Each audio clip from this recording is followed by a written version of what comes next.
Bora pessoal, vamos falar agora do Famicom no meu canal, algumas curiosidades sobre ele, né? É um console revolucionário, sim senhor, tá? É um console que veio com novos conceitos, veio depois daquela época do Crash, né? De 1983. Eu até estava comentando sobre várias dessas informações no. Só que ficou meio bagunçado, né? Eu vou tentar organizar a linha de raciocínio, tá? Para que vocês tentem se divertir com essa resenha que eu tive aqui, né? Sobre as curiosidades do Famicom, né? O NES, o Nintendinho, é uma versão americana dele, né, cara? Eu acho ele muito mais bonito. Ele é o pioneiro, ele é o Nintendo original, 8 bits, né, cara? Com o nome de Family Computer, até isso aí, até o nome eu comentei com ele, mas acho que não vale a pena comentar muito isso não, né? Então vamos tentar explicar alguns conceitos aí, vamos tentar falar algumas coisas aí em relação ao Famicom e vamos que vamos, né, cara? Teve a época do Crash de 83, para quem não sabe, né, cara? Quase acabou com a indústria de videogames nos Estados Unidos. E se a Nintendo não tivesse entrado com o Famicom, talvez o videogame teria ficado só como uma moda passageira, né? Isso a gente estava falando. Aí você tinha o Atari 2000, na época você tinha o Atari 2600, ColecoVision, Intellivision, Odyssey 2, né? Em vários clones, várias variações.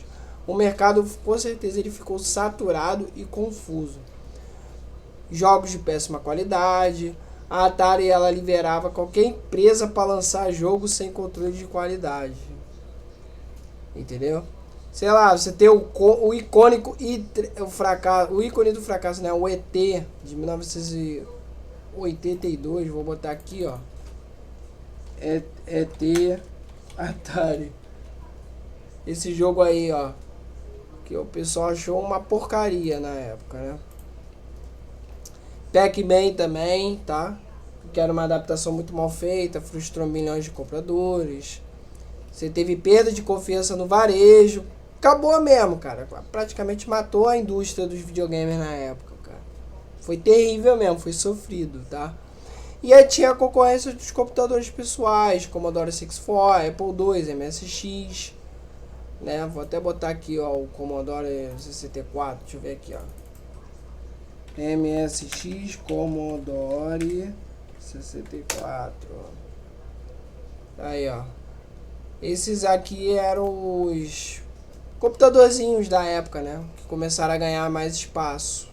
Eram vistos como mais sérios, né? Nessa época não tinha muito essa cultura gamer, né? Só entre as crianças, pré-adolescentes, adolescentes, alguns adolescentes no máximo. Eu acho que nessa época a galera queria mais saber de brincar mesmo, né? Brincar na rua. Quando eu ficava adolescente ia pegar a mulher na rua. Era nos 80, né, cara? Não tinha essa coisa de ficar trancado em casa jogando. Então as pessoas compravam um computador mais pra trabalhar, né, cara? Mundo corporativo. Entendeu? Então o mercado de videogame dos Estados Unidos ele caiu de 3 bilhões em 82 para 100 milhões em 85. Caiu pra caralho. E várias empresas quebraram, tá? A Coleco, a Mattel abandonou o Intellivision, a Atari perdeu milhões. E o videogame foi considerado moda morta lá nos States, cara. E aí é que veio a virada com a Nintendo. Em 1983, no Japão, a Nintendo lançou o Famicom. Né? Vamos voltar pro Famicom aqui, ó. Veio o Family Computer, né? O todo poderoso, ó. Tá aí, ó, o bichão. Isso aqui ignora, tá? Tá aí pra vocês verem. E aí em 85 ela leva o console para os Estados Unidos posteriormente, tá? Com o nome de NES, Nintendo Entertainment System, tá? Em vez de videogame, por causa que a palavra videogame estava queimada, cara. Entendeu? Então vamos falar lá as curiosidades, tá, cara? Vamos ver aqui. Vamos ver, né? Eu falei tanto aqui, né? Bom, o que veio de novo lá em relação à Atari, né? Você já tinha uma PPU, que é o chip PPU, que era um chip dedicado aos gráficos, né, a construção dos gráficos do jogo. Muito diferente em comparação, por exemplo, ao TIA do Atari, né? Eu até comentei isso aqui com ele. Deixa eu ver aqui. Vamos lá. Eu falei pra caraca, meu irmão. Eu não sei nem onde é que eu... Agora tem que procurar. Por isso que se eu for botar aqui no navegador que eu tô, vai ficar meio bagunçado aqui. Aí eu não quero tirar dessa tela aí que vocês estão vendo, não. Eu quero falar e eu quero que vocês vejam, pra a abstração de vocês ficar melhor, né, cara? Entendeu? Mas vamos ver aqui. Eu falei pra caraca aqui de PPU, OEM, DMA. Falei dos estilos, dos blocos, né? Falei pra caraca, show de bola. Vamos ver os primeiros jogos do Famicom. Falei dos primeiros jogos também. Deixa eu ver aqui. Ah, já achei, ó. É isso aí, o Atari tinha o TIA. Mas o TIA não tinha nada a ver com a PPU, entendeu? A função principal do TIA era gerar sinais de vídeo e áudio pra TV. Tá? Que era o sincronismo, vertical horizontal, né? A varredura. E o áudio. Ele não tinha memória de sprite, ele não tinha detecção de colisão sofisticada, nem paleta de cores flexível. Então, no TIA do Atari 2600, cada frame era praticamente desenhado em tempo real pela CPU. Então a CPU ela fazia o trabalho bruto. Isso a gente estava conversando também. E aí as limitações do TIA, poucos sprites. Você tinha 2 players, sprite, 2 mísseis, tiros e uma bola. Por exemplo, para ter mais objetos, os programadores tinham que fazer tricks de multiplexing. Ele tinha que redesenhar os sprites em diferentes linhas de quadro. Aí tinha a colisão dele, ele tinha apenas uma flag de colisão. Depois eu pedi para ele explicar o que é uma flag. Entre 5 objetos disponíveis, não tinha sprite, background e tal. Então beleza, eu até posso chegar e pedir aqui para ele fazer um resumo, ó. Tá, vamos fazer um resumo da CPU, a Rico, né? Vamos falar que ela é uma versão capada do 6502 novamente, né? Ela fazia instruções em binário puro, não fazia em hexadecimal. E vamos ver a diferença entre as operações em hexa e as operações em binário puro, tá? Vamos falar da PPU, que ela já era um chip gráfico muito mais sofisticado, por exemplo, que o TIA do Atari, né, a gente em comparação. E aí a gente vai explicando o que é tricks de multiplexing, entendeu? O que é redesenhar os sprites em diferentes linhas do quadro, entendeu? Vamos falar do scanline, vamos falar da colisão simples, a diferença da colisão da PPU, do NES, do Famicom e do TIA. Vamos explicar o que é uma flag de colisão e vamos explicar o que é uma flag, tá? Vamos explicar o que é o sprite background, que não tinha no TIA, tá? E o scroll, que revolucionou a maneira como as pessoas jogavam videogame. Vambora? Vambora. Agora vamos pegar o fio da meada mais ou menos. Pode ser que eu faça a parte 2 desse vídeo, tá? Eu não gosto de fazer vídeos muito grandes, não. Fica muita informação, as pessoas ficam meio perdidas, sabe? Então vambora organizar, tá? Vamos falar um pouco da CPU Rico, tá? Vou botar aqui pra vocês verem, tá? Famicom CPU Rico. Aqui, ó. É esse aqui, ó. Baseado no 6502, tá? Esse aqui é do NES, do Super NES, né? Mas tudo bem, aqui o hardware dele, ó. Vou até colocar aqui a foto do hardware, tá? Do NES, do Famicom. E tá aqui, ó, o chip dele, tá? Acho que assim fica legal. Nossa, aqui, ó. E aí a gente vai voltando aqui com o papo. Ela não tinha instruções de multiplicação e divisão em hardware. Ela não tinha modo decimal de BCD, binário codificado decimal. Ela só funcionava direto em código binário de máquina, o tal do opcodes. mas os programadores eles conseguiam escrever em assembly, tá? E o hexa era só a representação compacta dos binários. Por exemplo, você tinha uma instrução tal e o binário era 1010, que era 10 em decimal. Era uma gambiarra, tá? Era uma forma mais curta de escrever. Eles botaram assim porque era uma maneira mais fácil mais barata de fazer esse chip, né? Digamos assim, tá? E agora eu vou pedir para ele explicar também porque tá muito... Nossa senhora. Vou pedir para ele explicar o que é pattern tables, tá? Que é os blocos de 8x8, o name tables, tá? E o OEM, que era o objeto de atribuição de memória. Memória dedicada para as sprites, que era a posição X e Y, entendeu? Aí a diferença de explicando aqui, ó. O TIA desenhava linha por linha, sem memória de vídeo de verdade, tá? Ele não tinha memória de vídeo. Ele só desenhava linha por linha. O programador tinha que alimentar o chip no exato momento da varredura, scanline.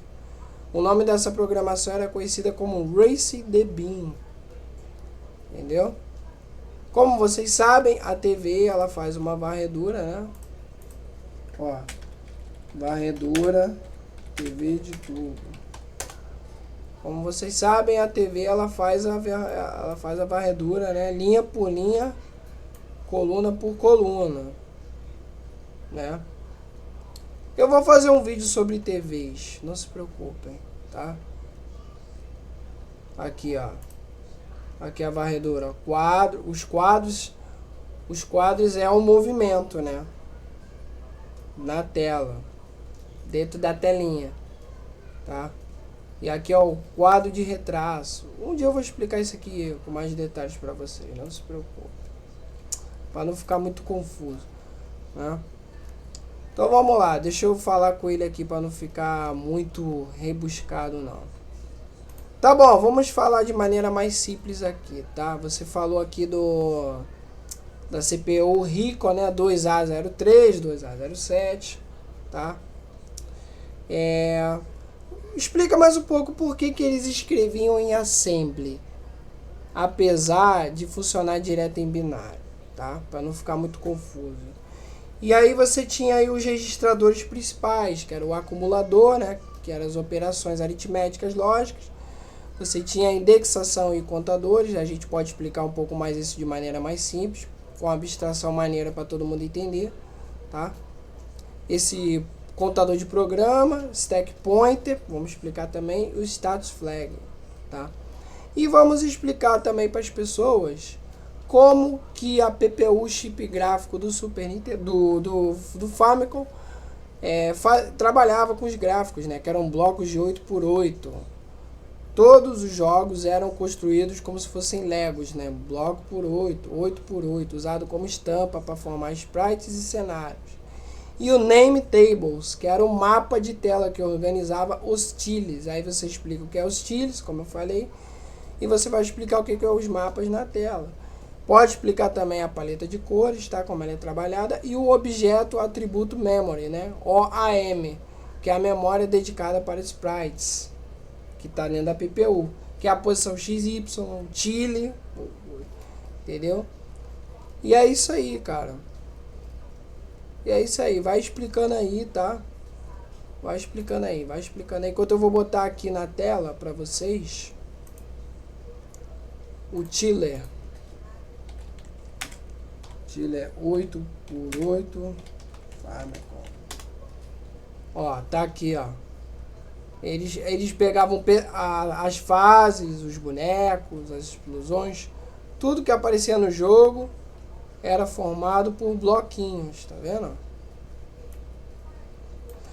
Aqui meio que esclarece muito bem isso aqui, né? Como vocês bem estão vendo, ó. Como eu tô passando aí, ó. Tá vendo? Aqui um joguinho de plataforma. Tem até aqui um programinha mostrando, ó, um dev forum mostrando como é que se faz, tá?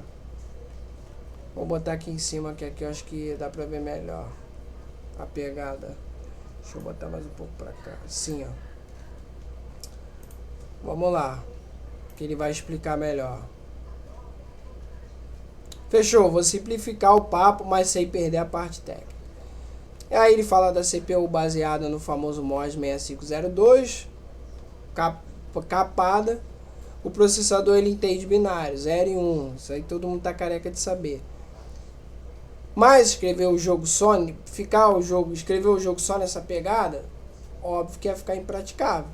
Então os devs, os programadores da época, eles usavam o Assembly, que era uma espécie de atalho de escrita. Óbvio que ao invés de você escrever 1000001, você escrevia LDA #10 para carregar o número de 10 no acumulador, na memória. E aí o compilador Assembly ele vai traduzir isso para binário, tá? Isso a gente até pode explicar mais um pouco depois, né? Para não ficar muito, ai, não entendi nada.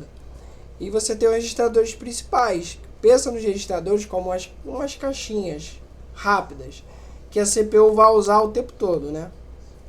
Você tem o acumulador, já está explicando aqui, gostei. O acumulador é onde a CPU faz as contas e as comparações. Tipo calculadora de bolsa, cara. O X e Y ela vai indexar, vai andar na memória e como contadores, tá? Serve para indexar e para contar, por exemplo, percorrer a lista de posição na tela. Ficou meio vaga essa explicação. Eu posso tentar melhorar depois. E o programa counter é o dedo indicador da CPU. Ela vai apontar para a próxima instrução que ela vai executar. Tá? Você tem o stack pointer, que é a tal da pilha, que eu já falei em outros conteúdos, né, sobre sistema operacional, sobre software. Ele é tipo uma pilha de pratos. Tá? Ela vai empilhar os dados e quando chamar determinadas funções. E vai desempilhar quando volta delas. Não entendi muito bem, não entendi muito bem. Não ficou muito maneiro essa questão do acumulador, do X e Y e da pilha, não, cara. Se você puder fazer uma abstração melhor, vai ser melhor pra galera. Vamos explicar de maneira simples como que a CPU vai lidar com todos esses conceitos, tá? Como que ele lida com os gráficos através desses conceitos aí, tá? Sei lá, agora eu vou pegar e vou fazer o mapa do background. Agora eu vou pegar o boneco e vou fazer ele atirar. Tá entendendo a pegada? Senão fica muito ruim, mano. Senão ninguém entende nada. A gente tá aqui para simplificar, né? Esse é o objetivo. Então vamos embora. Pensa no acumulador como uma mão direita da CPU, tá? O ajudante número 1. É com ele que a CPU vai pegar os números, vai fazer as contas e guardar os resultados. É assim que qualquer máquina lida com qualquer coisa. Números, calculadora, gráficos, videogame, tá? Sei lá, máquina de cartão de crédito, computadores e etc. Tá? Então tudo... Lembra que eu já expliquei para vocês? Uma máquina ela é feita de operações, soma, né? Multiplicação, subtração e memória. Ela lida com somas e lida com dados, lida com memória de dados, tá? Então o Mário vai pegar uma moeda, a CPU vai somar mais um no contador de moedas. Isso vai para o acumulador, que é a calculadora de bolso. Vamos ver se ficou assim bem, né? Então beleza. Vamos embora. Ela vai fazer a operação, a função, o Mário pegou uma moeda. E isso vai para o acumulador. Agora eu entendi mais ou menos, né? A operação de fazer que faz o Mário pegar a moeda, né? Tá.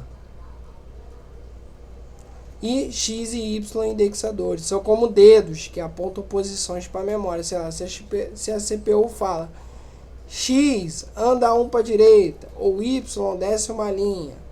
Aí isso aqui é para montar o gráfico, o background. O X vai andando pelo bloco, né? Na tela da parte horizontal. Ficou meio merda aqui, cara. Ficou meio merda, cara. Por isso que eu gosto do DeepSeek, cara. Puta que pariu. Será que o DeepSeek vai explicar melhor? Tá me fazendo perder tempo. Porra, o chat GPT tá uma merda. Tá explicando merda nenhuma, cara. Tá. Eu queria que você me explicasse como que a CPU do Famicom, o clássico NES, né, trabalha. Por exemplo, o Mario vai pular numa plataforma para pegar o cogumelo. Eu quero que você explique o que vai fazer, por exemplo, se isso vai para o acumulador, entendeu? Como que ele trabalha nessa equação de fazer o Mario pegar uma moeda, dele pular, entendeu? E todos esses conceitos dela, né? X e Y indexadores. O que acontece? Aonde é que entra o indexador no jogo, na hora que tá rolando o jogo na tela, entendeu? E o programa counter, tá? Marcador de página, onde ele entra, na hora da determinada função do jogo. E a pilha também, qual é a função dela? E aonde ela entra quando tá rolando o jogo? Se é que me entende. Entendeu? Vamos ver aí. Agora, pô, pelo amor de Deus, cara. Pelo amor de Deus, o chat GPT é muito ruim, cara. A abstração dele é terrível, cara. Caraca. Meu Deus do céu. Não sabia que ele era tão sofrido assim, não. Vamos lá. Eu vou falar pra ele. Vai falando tudo que a CPU dele pode fazer em comparação ao Atari, por exemplo, seu antecessor, e o que rola na evolução. Depois a gente parte para PPU. Vambora. Acho que agora vai dar, hein? Tomara, seja que Deus quiser. Vambora, vamos quebrar isso, né, cara? Então vambora. Pra não ficar superficial, vambora. E a CPU do NES é uma versão customizada do 6502, a gente percebeu. O conjunto de instruções dela é mais robusto do que os outros, Atari, ColecoVision. O 6502 ele entende comandos complexos, como ADC, né? JSR e LDA, que é load acumulador, como a gente estava falando. E o salto para subrrotina, JSR.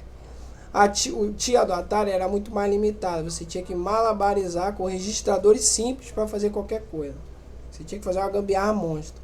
E ali tinha o endereçamento de memória de 64 KB de espaço versus os ínfimos 128 bytes da Atari. Isso aí já permitiu que os jogos já permitiu jogos gigantescos como Super Mario Bros 3. E registradores especializados. É aqui que entra a sua pergunta e vai ser respondida, tá? Vamos pegar um exemplo. O Mario está andando e o jogador pressiona o botão A para pegar uma moeda. A CPU não entende o Mario pular. Todo mundo sabe disso, só entende binário, tá? Então, ela vai entender números e endereços de memória. O jogo é um programa que vai mapear esses conceitos para locais específicos dentro da memória RAM, tá? Então, a CPU está constantemente rodando o game loop. Uma parte crucial disso é ler o controle, óbvio. Vai fazer uma varredura do botão, tal, e existe um endereçamento de memória, tal, que vai espelhar o estado dos botões. A CPU faz a leitura, que lembra do acumulador, LDA, desse endereço. O valor é lido e um byte, onde cada bit representa o botão A, B, Select, Start, Down, Left, Right. Pronto. Esse valor é carregado no acumulador. O acumulador é o registrador principal para praticamente todas as operações matemáticas, tá? Do console, tá? Beleza, então ele vai pegar isso aí na memória e vai levar para o acumulador, tá? E vai ler também o botão do controle, né? Do NES, do Famicom. E aí você tem o comando pular. Agora o programa ele vai verificar se o bit do botão A está ligado, obviamente está apertado. Ele vai fazer isso com operação lógica bit a bit, como AND. Quem já estudou porta lógica vai entender o que eu estou falando. Posso até botar aqui, ó. Porta lógica AND. Caraca. Porta lógica AND, ó. Que é circuito que vai realizar uma operação, também realiza uma operação, tá? Lógica. E é mais conhecido como multiplicação, beleza? Isso aqui é uma das portas lógicas de qualquer processador que você já viu na sua vida, que faz a função de multiplicação, tá beleza?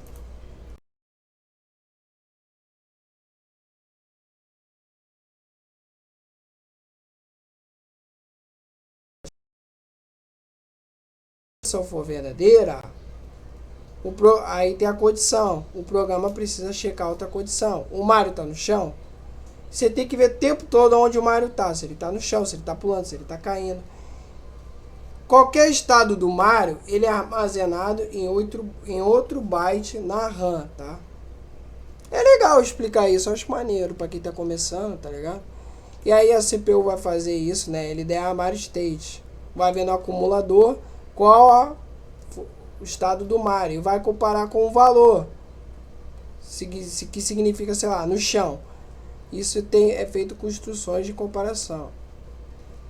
E aí você tem a física do pulo, onde entra a pilha. Se o Mario está no chão, o programa precisa iniciar o pulo. Então ele vai alterar o estado do Mario para pulando. E vai definir uma velocidade vertical inicial. Olha só, cara, tudo isso aqui é cálculo, tá?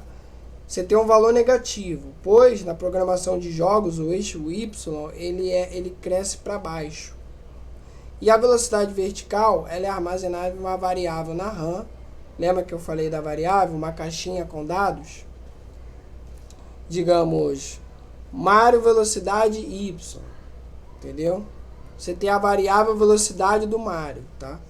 Agora imagina que a rotina que calcula o pulo é complexa, ela é chamada de vários lugares do código, é uma subrotina. Quando o programa principal chama a subrotina, que é o calcular o pulo, usando a instrução, tá. Acho que deu para entender mais ou menos, tá? Deixa eu pegar aqui. Tá, entendi. Ficou muito boa a explicação, ficou muito básica, boa mesmo, rica, gostei demais. Entendeu? Ajudou muito. Botou portas lógicas, a gente mostrou como é a multiplicação, né? A base. As portas lógicas são a base das multiplicações, dos cálculos, né, da CPU. Tá bom? Gostei muito. Tá? Esse negócio, tudo que o Mario vai fazer, tudo que o boneco vai fazer no videogame, são cálculos. Você calcula a velocidade, o salto, a corrida. Tudo isso fica registrado nos acumuladores e em registradores também, né? Acumuladores, E aí você tem a posição Y, você até citou aí que é feita por cálculo negativo, né? E é legal, cara, é legal. Agora vamos botar isso, né? Vamos adicionar mais informações, sabe? Em comparação ao Atari. O Atari era tudo muito cru, né? E agora nós temos a PPU, cara. Entendeu? A gente vai agora para a PPU, né? Você tem as flags, a gente explica também o que o Mario faz, o que a flag faz, tá? De maneira bem simples, para todo mundo entender, tá? Você tem o cenário background, você tem os blocos 8x8, os tilas, tá? O sprite do Mario na posição X e Y, tá? Isso tudo aqui é o que? A PPU que vai fazer, né, cara? Ela não só escreve, como no tinha, né? Mas como ela grava os sprites do Mario, ela vai gravar as posições, os estados do Mario, como você falou. Muito show, mano, muito show. E vamos ver o que mais a gente pode agregar aí. Aí, pessoal, eu vou falar isso e vou encerrar, entendeu? E aí, no próximo vídeo, eu continuo falando um pouco mais do Famicom. É como eu falei, eu não quero que o vídeo fique muito longo, tá? Vamos ver aqui se ele vai pegar o fio da meada que eu tô falando pra vocês aqui. Deixa eu ver aqui. Aí, ó. Deixa eu colocar aqui, Tilas. Deixa eu botar Mario Sprites. Vamos ver aqui. Aqui, ó. O sprite do Mario, pronto. Só pra deixar bonitinho aí. Então vambora, cara. Isso aí é cálculo puro, como a gente estava falando. E portas lógicas ligando e desligando bilhões de vezes por segundo. O que a gente vê como mágica é pura matemática e lógica organizada. Então, beleza. A revolução dos NES. Aqui é a revolução do NES sobre o Atari, por exemplo. Foi justamente a PPU. Enquanto a Atari e a CPU tinha que suar a camisa para desenhar cada linha na tela, o NES tinha um coprocessador gráfico dedicado. Essa é uma das grandes revoluções do Famicom, tá? Entendeu? Um coprocessador gráfico dedicado. E a CPU vai mandar o pedido e a PPU vai executar o serviço pesado para desenhar. Tá bom? Então vamos embora. Aí ele até fala, né, cara? É como comparar um cara que constrói uma casa sozinho com um arquiteto que dá as ordens para uma equipe especializada. Perfeito, cara. Vamos embora. Então, a lógica do jogo, que é a coalizão, né, cara? A posição do Mario. Isso tudo é a CPU que faz, tá? Quando o inimigo vai nascer, né? Quando tocar determinados sons, quando ele trabalha com a RAM, ele vai trabalhar com a RAM, entendeu? Que era de 2 KB. Era bem maior que a da Atari, pô. Estamos falando de 1983, né? 85. E a PPU, que é o artista executor, a sua única função é montar a imagem que você vê na TV, entendeu? Ela tem a sua própria memória de vídeo, onde ficam os gráficos guardadinhos lá, né? Os tiles, os blocos, 8x8. Suas próprias paletas de cor, né? Ele vai também, a própria paleta de cor, vai acessar o CHR-ROM, que está no cartucho, entendeu? Que são os desenhos dos tiles e os sprites. A comunicação entre os dois é feita através de registradores especiais mapeados na própria memória da CPU, em torno de determinados endereços. E essa CPU ela vai escrever nesses registradores para dar a ordem para depois passar para a PPU. Tá bom? Tudo isso é feito através de portas lógicas. Então os tiles, que são os tijolos de construção, né? Tudo no NES é construído assim, tá? Eles não têm cor própria, eles são como carimbos ou desenhos, tá? Em preto e branco. Cada tile é definido por 16 bytes.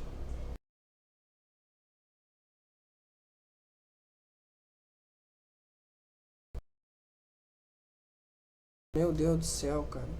Travou aqui. Ué, saiu o site, é? Agora voltou. Eu acho que... Eu não sei até que parte eu... Meu computador tá travando, né? Meu computador... O HD tá morrendo. Então vocês entenderam, né, cara? Ele precisa pegar... A CPU precisa pegar registradores especiais, tá? Que são endereços tanto e tanto. Para ele escrever nesses registradores para depois dar as ordens para a PPU montar os tijolinhos, 8x8 pixels, os blocos, tá? E aí cada tile, né, cada bloco é definido por 16 bytes, tá? Dentro da ROM do jogo, que é lá do cartucho. E vai definir o padrão de pixels, tá? Então beleza, deixa eu escrever aqui, ó. Mario Sprites Tiles 8x8. Deixa eu ver se aparece alguma coisa aqui. Acho que não. Mais ou menos isso aqui, ó. Aqui, ó. É mais ou menos isso aqui, ó. Tá? Eu gostei dessa imagem. Essa imagem é muito show. É isso mesmo, tá vendo? Ó? Olha os blocos construídos formando o Mario, ó. Vou até deixar aqui, ó. Tem até um carinha da motocross aqui, né? Então os bloquinhos, os tijolinhos, tá? São como carimbos, tá? E detalhe, em preto e branco, tá bom? E tem os sprites, que é os atores em cena, né? São os bloquinhos, os tijolos que vão se movendo. O Mario, os inimigos, moeda, número de pontuação, tudo é sprite, tá? E ele podia montar até 64 sprites na tela de uma só vez, né? Deixa eu ver aqui. Mario Sprites. Deixa eu ver aqui. Aqui, ó. Isso aqui era o que ele montava. Pô, tá horrível essa imagem, hein? Muito feia. Meu Deus do céu. Deixa eu ver se a imagem tá maiorzinha. Ah, gostei. Vou até colocar. Já tá aqui, né? Isso. Então, como vocês estão vendo aí, né? O Famicom ele montava todos esses 64 sprites na tela de uma vez. Mas tem um limite de hardware, tá? Que era 8 sprites por linha de varredura. É por isso que às vezes aparecia um inimigo piscando ou sumindo quando tem muita coisa na mesma linha horizontal. Aí fica piscando, fica dando erro. Eles falam que é o sprite flickering. Cada sprite, então como é varredura linha por linha, né? 8 sprites por linha de varredura, né? E cada sprite é definido por 4 bytes na OAM, lembra do objeto atributo memory? Uma pequena memória rápida dentro da PPU, tá? E dentro dessa memória tinha a posição Y, né? Onde na tela vertical, o ID do tiller, uma espécie de endereço, né? Identidade, sei lá. Qual dos 252 tillers possíveis do banco dos sprites ele vai usar para varrer aquilo ali. Você tem os atributos, aqui entra a flag, vamos detalhar abaixo, e a posição na tela horizontal. Vamos lá, background. O cenário é uma grande coxa de retalhos feita com esses tijolinhos tillers e é montado na VRAM, tá?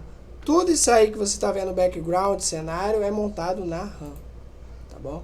E a tela dele é 256, a resolução, 256 por 240 pixels, entendeu? Como cada tiller, o tijolinho, bloco, tem 8x8, o cenário é uma coxa de retalho, é uma grade de 32 por 30 tillers, tá? E aí ele usava uma tabela de nomes, name table, para saber qual tiller, qual bloquinho colocar em cada posição. É tudo muito organizado. Agora vamos para a flag. Esse byte é um dos conceitos mais geniais e importantes, porque ele vai usar bits individuais, uma espécie de sinalizadores, que é as flags, que vai controlar o comportamento do sprite. Cada bit é um sim ou não, certo? Então vamos pegar o Mario. Mas a gente já está com o Mario na tela. Você tem o bit 0-1, que é a paleta de cores. O tiller em si é preto e branco, lembra? Quem dá cor é a paleta de cores. E o Famicom ele tem paleta pré-definida. Esses 2 bits selecionam 4 paletas de paleta. Cara, vamos ver. Vai explicando mais, cara. Vai explicando mais como é que funciona a flag e como é que ela monta o background. O que é esse diacho desse ID do tiller. Explica mais um pouco de maneira mais simples, com abstração melhor. Posição Y, tela vertical, tela horizontal, posição X, tá? Fala mais um pouco das flags, tá bom? Fala mais de como o cenário é montado, como ele é varrido, como a varredura vai montar esses sprites, né? Esses dados, tá bom? E esses bits individuais, sinalizadores, né? Fala mais um pouquinho, fala só mais um pouquinho pra gente entender. Vai ficar maneiro. Quanto tempo de conteúdo eu já tenho aqui? Ah, já tem 40 minutos já, cara. Ah, esse conteúdo vai ficar maneiro sim, pessoal. Vocês vão curtir, com certeza. É uma resenha, lembrando que é uma resenha, tá, pessoal? Falando um pouco da parte técnica, tá bom? Eu vou fazer uma parte 2 sim do NES, vai ficar legal. Perfeito, cara. Vamos mergulhar mais a fundo nisso. A abstração é a chave. Imagina a tela do videogame como um grande quebra-cabeça, como vocês bem sabem, de 8 por 8 pixels. A PPU é a pessoa super rápida que vai montar esse quebra-cabeça 60 vezes por segundo, que é o número de vezes que a linha é varrida na tela. Lembra da TV Zona de tubo, né? Você tem, aí ele diz aqui, a tela é um gráfico de Excel. Pensa na tela do NES como uma planilha de Excel. Você tem 32 colunas e 30 linhas. Cada célula dessa planilha vai conter um tijolo 8 por 8 pixels. Então você tem a tela, você tem a fase do Mario, E você tem lá cada linha, cada coluna, né? Cada célula dessa planilha, digamos assim, é a explicação que ele está dando. Vai conter 8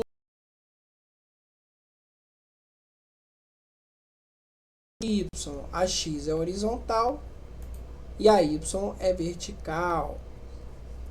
A posição X horizontal é o número da coluna, é a coluna. E a posição vertical é a linha, tá? Linha de coluna, ó, tá? Vertical, horizontal. Coluna. Varreu tudo na tela? Varreu tudo na tela? Acabou a linha. Tá bom? Então a PPU ela tem uma folha de referência dentro da memória dela, a VRAM. É exatamente essa planilha, né, que tem células, tá? Aí ficou meio estranho. Essa folha chama-se name table, tá? Folha de referência. E cada célula dessa folha, ela não contém o desenho em si, mas o número. Ah, o número, entendi. É como se fosse o número do carimbo que você vai usar naquela célula. Ah, caralho. Puta que pariu. Show de bola. Show de bola, cara. Cadê aquela imagem que eu botei do Mario? Isso aqui, ó. É o carimbo, é isso aqui, cara. Vai ficar horrível essa imagem. Aqui. Pronto. Tá vendo aí? Viu? É o ID do Tiller, esses numerozinhos. O número do carimbo que você vai usar naquela célula. A PPU tem uma pasta de carimbos, tá? Tem 256 desenhos diferentes lá dentro. Você tem o número do bloco, tá? Pode ser um bloco do céu, pode ser um bloco do bigode do Mario, ou do tubo, tá bom? Esse é o ID do Tiller. E aí vai montar o cenário background assim, tá bom? Cada célula tem um número diferente, com um endereço diferente, que está na VRAM, tá bom? Sai do cartucho ROM e vai para VRAM, tá bom? Então é isso, cara. Aí vamos lá, vamos encher mais um pouco de linguiça aqui. Agora os sprites Mario. A grande sacada é que os sprites também são Tillers, óbvio, mas com superpoderes, digamos assim. E esses superpoderes são as flags. Lembra das flags? Pensa no byte de atributos do sprite como um painel de controles com 8 interruptores. Caralho. Tá, painel com 8 interruptores, tá? Cada interruptor é um bit. Ligou ou desligou, tá? Então, beleza. Você tem o Mario parado virando para a direita. O Tiller do Mario parado tem o seu número, certo? Com o seu endereço. O painel de controle está assim, interruptor de palete, tá? Você tem o interruptor de prioridade desligado, o Mario na frente do cenário. O interruptor do espelho horizontal, desligado, desenho normal. Ah, entendi. Você tem um interruptor desligado, você tem outro interruptor ligado. Aí ele está falando que tem um interruptor desligado, é o desenho normal.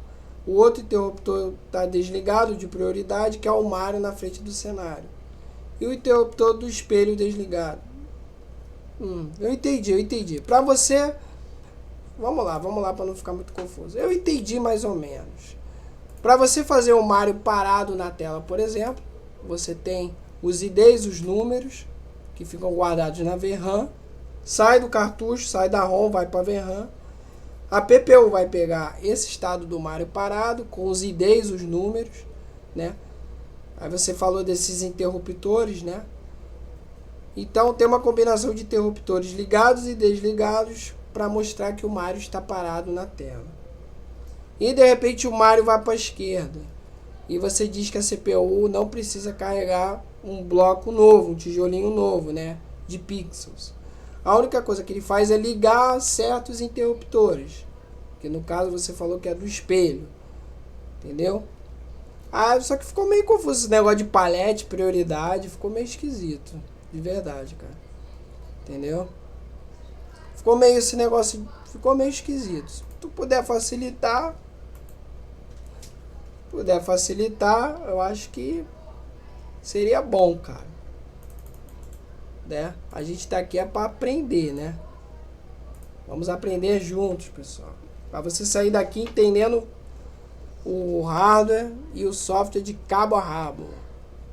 Cara, você tem razão, eu viajei um pouco das explicações, mas vamos consertar isso, tá? Você tem o carimbo, o chiller, tá? O Mario parado é um carimbo de borracha, digamos assim, tá? Ele tá guardado lá na ROM, você tem um número do chiller, a parte do Mario, né? O número desse carimbo no estojo, a posição em branco na tela. A tela do videogame é aí ele agora está falando que a tela do videogame é a folha onde a PPU vai carimbar. Vai, né, mostrar, vai desenhar esses pixels do Mario, né, digamos assim, tá? Em determinada posição, tá? As coordenadas x e y são as coordenadas onde a PPU vai desenhar a tela, tá? Eu vou melhorar a sua explicação, cara. Vocês IAs às vezes complicam mais do que ajudam. Você tem a tela em branco. A PPU ela vai, eu gosto de desenhar, vai desenhar os chillers que são partes do pixel, né? São pixels. Ali não trabalha com pixel, né? São blocos, são tijolinhos. Ele vai desenhar os tijolinhos 8x8 para formar o Mario, tá bom? Beleza. Eu já até achei uma imagem na internet, né? Já que os IDs representam os números, tem o desenho do Mario quadradão e cada parte do Mario é um número diferente, que compõe um chiller que vai se juntando para formar o Mario. Beleza. Isso aí todo mundo já entendeu, tá? Beleza. Essa porra de carimbo ficou uma merda, cara, com todo o respeito. E a posição X e Y são as posições onde a linha, onde cada parte vai ficar na linha, cada parte vai ficar em determinada coluna, aonde o Mario vai ficar na tela, onde vai ficar o cenário, o background, o cano, a nuvem, o caralho a quatro, né? Isso a gente entendeu também. Entendeu? Como a TV de tubo, ela vai varrendo linha por linha, coluna por coluna, formando quadros, a PPU vai desenhando através desse scanner, né? Parte do chiller, né? Parte do bloco, parte do sprite. Isso a galera já entendeu. Entendeu? E vamos parar com um pouco esse negócio de flag, tá? Senão vai ficar muito... Eu acho que as explicações a partir de agora, eu acho que vai ficar muito... A galera não vai entender muito bem, não. Acho que vamos parar por aqui mesmo. Chega, né? Olha, gente, eu peço perdão, tá? O meu HD tá morrendo. Mas eu vou voltando a explicar aqui direitinho, tá? Pra quem quiser entender. Esse HD tá bom, é pra jogar no lixo essa desgraça, tá? Vambora que ele vai simplificar aqui a explicação pra gente, tá? Tá aí, o Mariozão na tela, tá? O style do estilo. Tá certo. Vambora. E é isso aí, cara. Agora eu gostei, ó. A tela é um grid fudido de 256 por 240 pixels. É o que o Famicom consegue desenhar na tela. E os tijolos, os chillers de 8 por 8 pixels são os blocos básicos. O Mario, moeda, cano, tudo é montado com esses tijolinhos.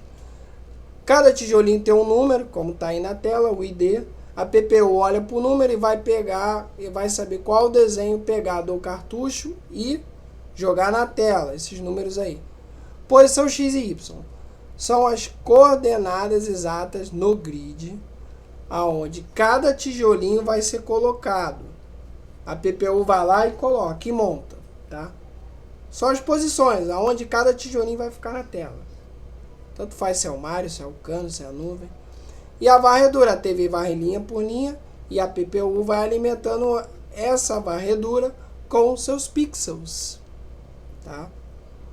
E é isso mesmo, por engenharia calculística e direta. As flexos são os controles extras para economizar memória, tá bom? Gostei, também serve para isso. A base é essa que você falou, pega o bloco e coloca a posição. Então, no próximo vídeo, pessoal, A gente vai falar um pouco também, um pouco mais de curiosidade do NES, né? Do Famicom. Ali não tinha programação complexa, abstrações complexas como tem hoje. Ali era basicamente um assemblyzinho nosso de cada dia, tá? Os registradores, entendeu? Os endereços, tudo muito cru, né? Então a gente vai fazer esse comparativo aí, né? Um pouco com jogos novos, tá?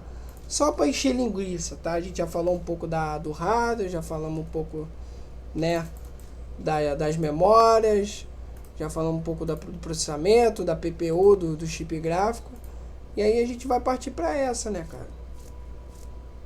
Entendeu? Deixa eu ver o que ele vai falar aqui para complementar. Ele falou que eu coloquei o dedo na ferida e resumi a essência, tá?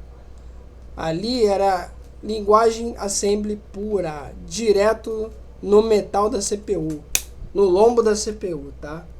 Porque hoje em dia tem engine, entendeu? Vocês sabem muito bem. O programador era arquiteto de microcircuito, ali ele tinha que entender muito mais de hardware do que o cara entende hoje. Hoje você não precisa entender praticamente nada de hardware, né? Então você mexia diretamente com registradores. Lembra do meu vídeo de PCs antigos e da história do sistema operacional? O programador ainda, nessa época do Famicom, ele ainda mexia com registradores diretamente, endereço de memória, contagem de ciclo de clock. E hoje o programador é só um construtor de Lego, né, cara? Ele vai usar ferramentas de alto nível, APIs gráficas, DirectX, Vulkan. Ele já pega o bolo pronto, né? Ele meio que só confeita, sei lá. Né? E o controle você mandava diretamente no hardware. Ele desenhava o bloquinho, o tijolinho na posição X, o tile X na posição Y, tá? E hoje tem um sistema operacional completo, cara. Sei lá, o Windows vai pedir para a placa de vídeo desenhar esse modelo em 3D, né? Os recursos baixíssimos, 2 KB de RAM, CPU que mal chegava a 2 MHz. Hoje tem GB de RAM, CPU com múltiplos núcleos em GHz, tá? E os jogos são obras de arte da otimização e da engenharia reversa. Antigamente os jogos antigos eram obras de arte, né? Eu acho que eu confesso que os caras eram verdadeiros artistas mesmo, tá? Com certeza. Da otimização e da engenharia reversa também. Ali os caras eram verdadeiros artistas. E hoje o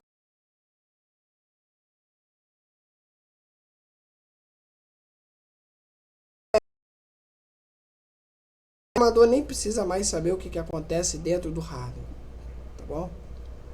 Pessoal, eu espero que vocês tenham gostado desse conteúdo, tá? Eu tentei aqui fazer com que a inteligência artificial explicasse de maneira simples, né, para quem tem curiosidade de saber como a mágica como que o console faz a mágica de montar o jogo todinho para você na tela, né? Para você desfrutar do seu joguinho, tá bom? Então é isso, se você gostou, curta. Se você chegou até aqui ao final, curta. Pode comentar alguma coisa, alguma dúvida, eu vou tentar responder, tá bom? Se quiser compartilhar o conteúdo, compartilhe também. E é isso, até o próximo conteúdo e bye bye.